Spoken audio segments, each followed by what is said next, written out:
Bonjour à tous, bienvenue sur votre chaîne Tamashek TV.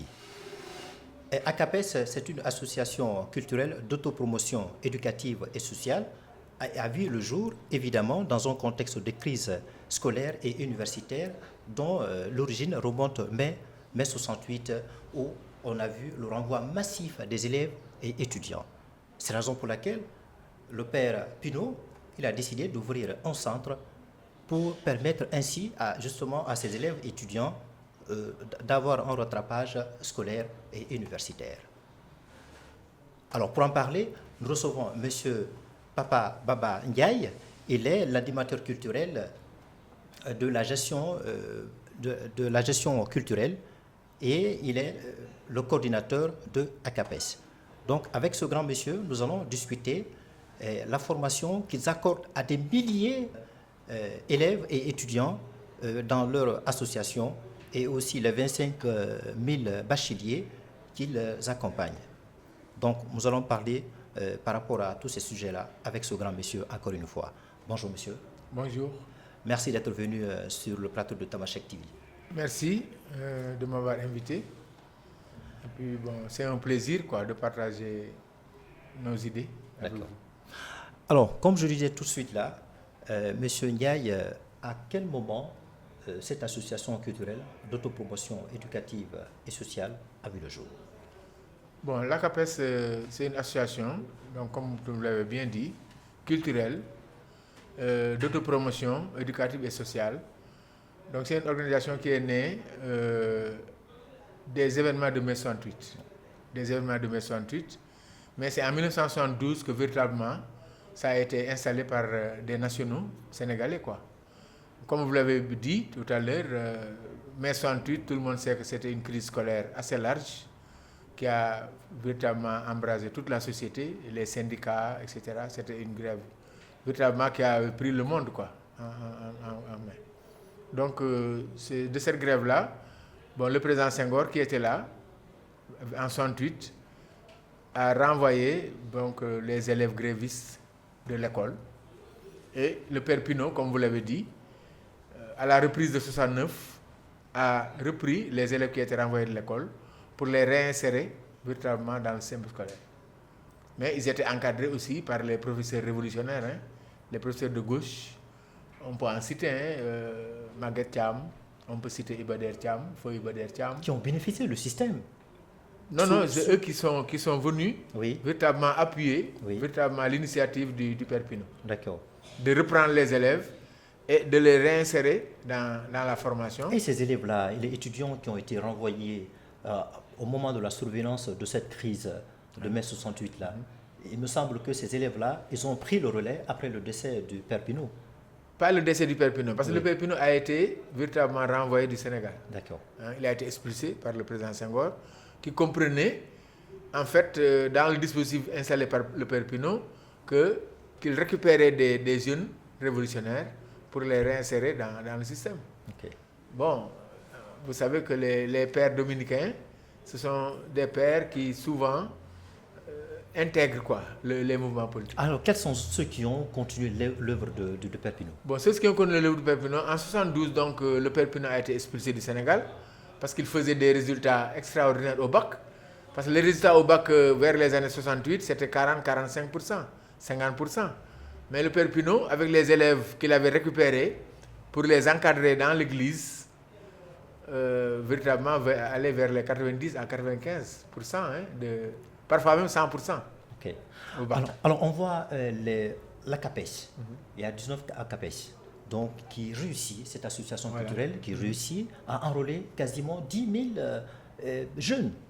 10 000 jeunes 10 000 jeunes 10 000 jeunes chaque année. Chaque année. Chaque année. Alors, mais comment vous faites? Quelle est votre approche pour réussir cela? Non, l'approche, c'est un système qui a été déjà installé au début.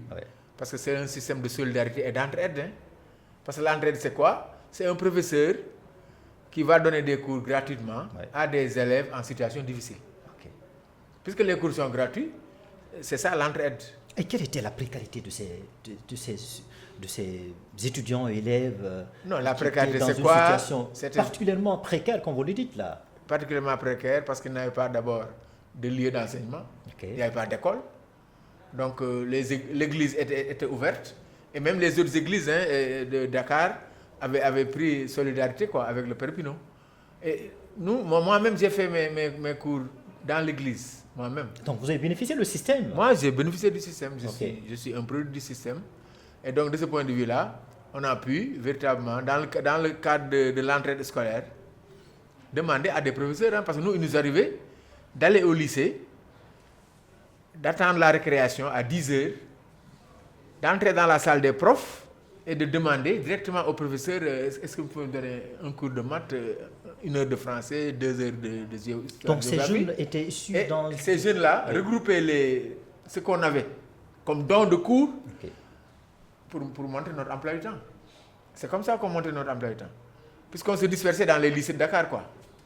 Bon, certains allaient au lycée de Rufisque, d'autres allaient au lycée Vanvo, d'autres au lycée Blaise Diagne.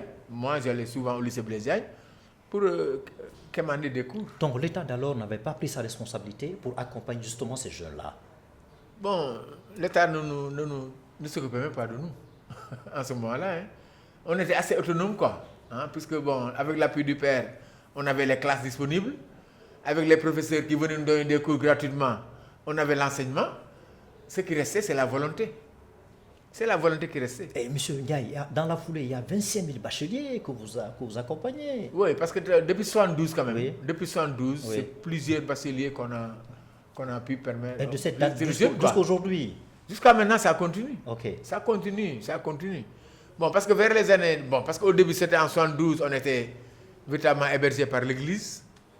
Mais progressivement, on a pu rencontrer des partenaires au développement qui ont vu l'initiative et qui nous ont véritablement mis dans des dispositions d'avoir des sièges, quoi. C'est comme ça qu'ils ont acheté donc des terrains et qu'ils nous ont dans les dispositions logistiques matérielles, éventuellement financières, pour continuer la situation. Et c'est comme ça que nous avons essaimé dans 9 régions du Sénégal, hein, à Dakar, à Ziguinchor, à Rufisque, à Thiès, à Saint-Louis, à Tambacounda. ACAPES est installé quasiment dans toutes ces régions-là. Dans toutes les régions du Sénégal. Mais l'initiative a été portée par les natifs des régions qui souhaitaient aussi aider. Parce qu'au début, c'était effectivement les mouvements révolutionnaires, etc. Mais finalement, c'était destiné aux enfants déshérités. Aux parents qui ne pouvaient plus payer l'école. Ou bien aux élèves qui étaient renvoyés de l'école par déficience intellectuelle. Nous, on récupérait tout le monde, quoi. Et on faisait de l'encadrement. Voilà. Mais on introduisait dans le monde scolaire, on introduisait véritablement le développement. Hein, le développement. Parce qu'on permettait aux élèves, pendant les vacances, d'organiser des descentes en campagne pour aider les paysans dans le travail, pour découvrir les artisans. Donc l'élève, ce n'était plus un élève qui venait s'instruire, mais c'est un élève qui faisait en même temps le développement. Ça, c'est important. Oui. Alors, au vu le dernier recensement qui a été effectué justement par l'Agence nationale de la statistique et de la démographie, cette agence a estimé qu'il y a 20% des jeunes n'arrivent pas à trouver de l'emploi. Oui. Et vous, dans cette perspective-là, la CAPES a décidé de former des jeunes dans des filières très importantes. Voilà, donc c'est depuis 2-3 ans, nous réfléchissons sur quelle approche. Parce que nous avons aidé plusieurs jeunes à avoir le bac, mais finalement, le bac, après, c'est l'université, mais finalement, on tombe dans le chômage, quoi. Et vous avez trouvé une alternative pour les insérer dans le marché de l'emploi. Nous avons trouvé l'alternative d'installer véritablement un dispositif pour l'insertion à partir des filières. Oui, surtout les filières traditionnelles. À partir des filières traditionnelles, telles que la plomberie, l'électricité, la sécurité, tel que le froid, hein, le froid et tout ça, quoi. Donc ça, on a démarré, hein, on a démarré en partenariat maintenant avec les communes qui sont autour de nos institutions. Donc pour faire en sorte que les jeunes ne soient plus des jeunes qui apprennent, quoi, qui apprennent seulement à partir de la littérature, à partir des mathématiques. Le savoir. Mais apprendre un métier. Avoir un savoir-faire, pratique. C'est ça, pour s'en sortir dans la vie active. Pour trouver Alors, il n'y a pas que des jeunes garçons, si je peux m'exprimer ainsi. Il y a aussi des filles. Non, il y a des Vous filles. arrivez, pour lesquelles vous essayez de les former De les dans la former restauration. Dans la restauration, Oui. on les forme dans la restauration, on les forme dans les métiers du stylisme, Oui. de la pâtisserie, de la couture. Et de ce point de vue-là, bon, ce sont souvent les jeunes filles qui quittent l'école très tôt, quoi, qu'on récupère. Et M. Ndiaye, au terme de ces formations-là, dans les formations traditionnelles, la plomberie, le froid, la climatisation, etc., est-ce qu'ils arrivent vraiment bien outillés, une formation qualifiée pour être prenables sur le marché de l'emploi? Cette formation-là, nous, ce que nous avons introduit véritablement le partenariat avec les maîtres artisans Oui. qui sont dans les quartiers. Okay. Vous savez que dans les quartiers, parfois, il peut y avoir des mécaniciens, Oui. ou bien des plombiers qui n'ont pas fait l'école, qui ont appris sur le tas, Oui. mais avec l'exercice de la pratique, Oui. deviennent des ingénieurs. Oui. Ont des niveaux d'ingénieurs, mais n'ont pas de diplôme. Oui, oui. Mais nous, la formation, on le lie à ça. Oui. On a des cours théoriques qui sont enseignés par des professeurs véritablement bien formés dans les écoles polytechniques, mais nous y associons les maîtres artisans des quartiers pour que la formation soit pratique. De sorte que si l'enfant sort, il peut s'auto-employer. Je veux dire, quand il sort, il peut faire... créer sa propre entreprise. Sa propre entreprise Oui. de plomberie, sa propre entreprise de mécanique. Donc, en tout cas, il est opérationnel à la sortie. Et maintenant, au vu de ce partenariat que vous nouez avec ces entreprises-là, Oui. pour justement former les jeunes que vous leur envoyez, est-ce que, in fine, vous voyez le résultat? Non, on voit bien le résultat. Oui, on voit bien le résultat, positif. Parce qu'au fond, nous prenons les filières qui ont des besoins de formation, qui ont des besoins d'emploi. Oui. Parce que la filière plomberie, c'est clair que si l'entreprise est installée, le travail de plomberie existe, quoi, déjà. Bon, pour la mécanique, n'en parlons pas, parce que Dakar, il y a beaucoup de véhicules. Bon, c'est des emplois disponibles quand même. Ouais. Et dans cette perspective-là, vous décidez aussi, la CAPES, l'association culturelle d'autopromotion éducative et sociale, décide aussi de faire une formation de la citoyenneté pour aider justement des jeunes au moment de la distribution des cartes électeurs, de pouvoir y avoir accès. Mais ça, je veux dire, ça traverse toutes nos formations. Oui. La formation à la citoyenneté, ça traverse toutes nos formations. C'est d'abord faire comprendre aux jeunes que le paysan est un travailleur. C'est un producteur. Souvent, dans la classe, on parle de paysannerie, quoi, mais c'est dans la théorie. Oui. Mais nous, on permet à l'enfant d'être pendant 3 mois avec le paysan. De comprendre ses difficultés, de comprendre les mécanismes dans lesquels il fait la production. Mais ça aussi, je pense que c'est une prise en charge, quoi. Une prise en charge des différentes professions. Mais la sensibilisation que vous faites, monsieur Ndiaye, à pouvoir aider vos concitoyens à se procurer de la carte d'électeur. Oui, parce que là, c'est des initiatives qu'on prend aussi pour faire de nos élèves des observateurs pendant les élections. Dans les bureaux de vote? Pendant les élections, dans tout le processus. C'est-à-dire non seulement l'enseignement prend en charge la connaissance du processus, mais l'élève aussi sur le terrain surveille, quoi. Regarde, sensibilise, participe. Très bien. Voilà. Et ça aussi, je pense que c'est un acte de citoyenneté assez Il me semble avancé. qu'à un moment donné, on vous a même confié la mission, lorsqu'on a décidé de procurer les Sénégalais, vos concitoyens, de la carte biométrique de la CEDEAO. Vous avez joué un rôle très important. Non, un rôle important, parce que nous avons eu au moins 2800 élèves de nos élèves qui ont participé, d'abord qui ont été formés et qui ont participé à sensibiliser véritablement tous les citoyens à accéder à leur carte d'électeur, quoi. Voilà. Donc, au-delà des initiatives dont on a parlé tout de suite là, est-ce que vous avez une perspective très importante justement pour ces jeunes-là? Non, là, les perspectives, c'est d'abord de les retenir au pays. C'est important de les retenir au pays parce que souvent les jeunes pensent que l'Eldorado, c'est Oui, ailleurs. pour faire face à cette épidémie qui est l'immigration clandestine. L'immigration clandestine, Oui. c'est ça. Bon, essayez de parler aux jeunes, de leur montrer, mais de façon pratique quand même, de façon pratique, qu'ils ont des disponibilités qu'ils peuvent utiliser pour se prendre en charge. Est-ce que souvent ça marche, M. Ndiaye? Est-ce que vous êtes très écouté? Non, en tout cas pour nos élèves que nous encadrons, nous écoutent. Les élèves que nous encadrons nous écoutent. Parce que c'est des élèves aussi que nous récupérons qui sont dans des situations difficiles. Parfois, la famille ne peut pas payer les études. Nous, on vous récupère. Lorsqu'on vous récupère aussi, les jeunes nous écoutent quand même. Et dans le combat noble que vous menez, je dirais même gratuit, est-ce que dans ce sens-là, l'État vous accompagne? Bon, l'État... Bon, nous n'avons reçu aucune subvention de l'État. Jamais reçu de subvention de l'État. Jamais reçu d'appui de l'État. Mais l'État nous utilise aussi. Bon, utilise nos locaux. Par exemple, lorsqu'il y a des formations que la préfecture veut faire, nous, on donne nos locaux à disposition. Et par ricochet, vous aidez aussi l'État à résorber le taux de chômage. À résorber, voilà. Qui est très important. Qui est très important. Oui. Je pense que ça aussi, c'est important. Bon, au fond, l'autonomie nous permet de ne pas attendre, Nous n'attendons pas. Nous prenons en charge en fonction des capacités et de nos disponibilités. Mais concrètement, dites-nous, M. Ndiaye, cette autonomie financière, comment ça se passe?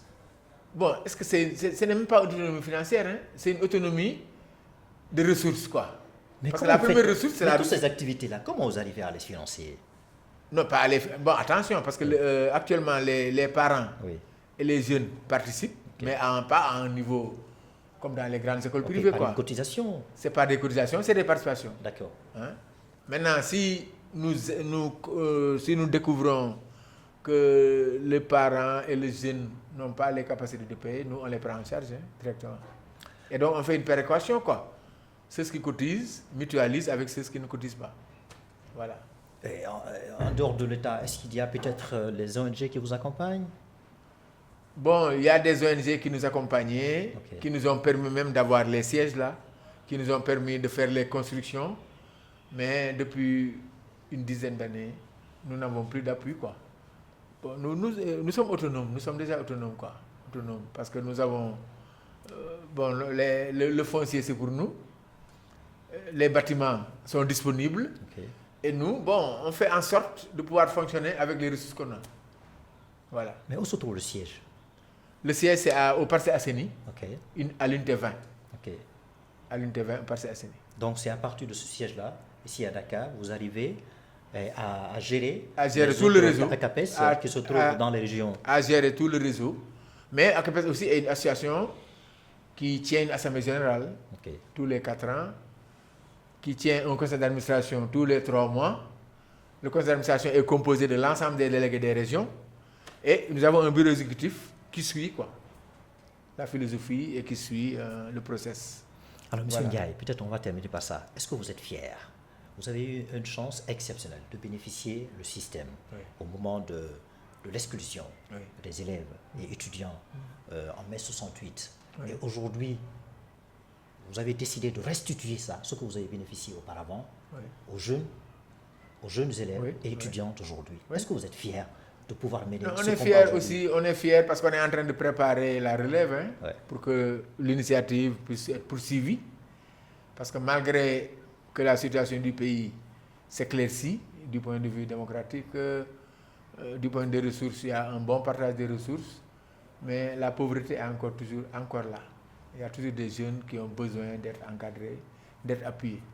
C'est pourquoi donc il faut que le processus continue. Puisque vous parlez de ces jeunes-là, est-ce que la relève est garantie? Non, la relève est assurée. La relève est assurée. Voilà. La relève est garantie. Quand même. Vous avez déjà des jeunes qui ont compris et ont pris conscience, ils ont décidé de prendre le relais. De prendre le relais, voilà, et de continuer l'initiative. Peut-être que vous avez un dernier mot à adresser à ceux qui nous suivent en ce moment. Voilà, surtout les jeunes pour lesquels vous vous battez nuit et jour. Parce que, bon, au fond, nous, la philosophie, c'est de croire en soi. Et d'essayer de développer les potentialités qui sont disponibles dans notre environnement immédiat. Et ça, si on l'exploite bien, je pense qu'on va vers une autonomie qui nous permet véritablement d'avancer. Voilà. Et est-ce que cette école a permis justement à M. Diko, Mohamed Diko, le directeur de l'école Tamashek, Oui. De pouvoir bénéficier d'une formation. Voilà, Diko est arrivé chez nous, bon, il a compris la philosophie, Oui. hein, il a lu entre les lignes, quoi. Hein. Mais quand même, bon, je pense que le partenariat avec Diko nous permet aussi d'ouvrir quoi, des voies vers la communication. Hein. D'ailleurs, l'occasion que vous nous donnez de communiquer, Oui. c'est l'arrivée de Diko qui nous l'a donné. Oui. Et donc, je pense qu'avec Diko, on pourra véritablement faire un partenariat assez dynamique, quoi. Okay. En tout cas, pour développer l'initiative, pour véritablement aller plus loin, quoi, dans la solidarité et faire en sorte que l'entraide ne quitte pas. Ah ouais. C'est vrai, c'est vrai, parce que vous menez des combats, et surtout certains combats que vous menez, mais ce n'est pas visible, ce n'est pas connu. Bon, c'est pas visible. Parce qu'il n'y a pas de communication là-dessus, monsieur. Pourtant, il y a de la communication, oui. mais on communique avec les espaces où les besoins sont disponibles. Okay. Mais on ne communique pas véritablement pour le grand public, quoi. Oui. Voilà. D'où l'importance de la télévision Tamashek. Maintenant, la TV Tamashek nous permet de nous ouvrir au pays et au monde, quoi. Voilà. Alors, monsieur Ndiaye, merci d'avoir été notre invité sur le plateau de Tamashek TV. Merci beaucoup aussi pour les questions pertinentes qui nous ont permis de mettre un peu en exergue les 52 ans oui. de vie de ACAPES. Quoi. ACAPES, voilà. 52 ans. C'est 52 ans. De 1972 à 2024. 52 c'est 52 ans. Ouais. Donc, merci d'être venu sur le plateau de Tamashek encore une fois. Merci. Alors, chers téléspectateurs, nous avons eu le plaisir de recevoir un grand monsieur, monsieur Papa Baba Ndiaye. Il est l'animateur culturel de ACAPES. Vous avez entendu les efforts qu'ils sont en train de faire et continuent à faire pour accompagner justement les jeunes, les étudiants, les élèves, et pour qu'ils puissent vivre leur vie à l'avenir. Donc, merci de nous avoir suivis sur la chaîne de Tamashek TV. Merci, le programme se poursuit.